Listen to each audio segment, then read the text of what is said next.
550টা হবে, তার মধ্যে 530টা রাজ্যগুলি থেকে আসছে, 20টা হচ্ছে তোমার ইউটিগুলো থেকে আসছে। অ্যাংলো ইন্ডিয়ান থাকছে না, আগে ছিল অ্যাংলো ইন্ডিয়ান। অ্যাট প্রেজেন্ট কত আছে, তাহলে 543টা পাবে, দুটো নাই। তো আগে ছিল 545টা, তো 530টা রাজ্যগুলি থেকে, 13টা হচ্ছে ইউটি থেকে, দুটো আসছে তোমার অ্যাংলো ইন্ডিয়ান থেকে। এখন ওটা বাদ দিলে 543টা আছে।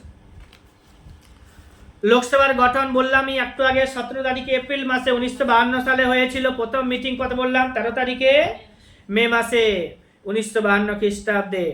আর লোকসভার মেম্বার সংখ্যা কত যেন বাড়ালো, 525 থেকে 545 করা হয়েছিল। তার একটা সংশোধনী ছিল, কত নম্বর সংশোধনী, 31তম সংবিধান সংশোধনী 1973 খ্রিস্টাব্দে।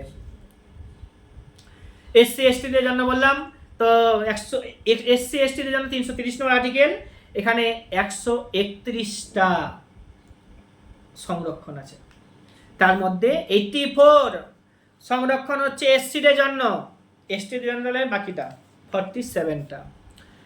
এবার হচ্ছে লোকসভাতে এই যে সংরক্ষণটা প্রথম চালু হয়েছিল 26শে জানুয়ারি 1950 খ্রিস্টাব্দে। তারপরে বলেইছি 10 বছর পর পর এটাকে কন্টিনিউ করা, 10 বছর পরে পরে কন্টিনিউ করে করে আজ পর্যন্ত এসেছে। লাস্ট যে সংশোধনী নাম্বারটা পাচ্ছি সেটা হচ্ছে 104 নম্বর, ঠিক আছে। লাস্ট যেটা পাচ্ছি সেটা হচ্ছে 104 নম্বর।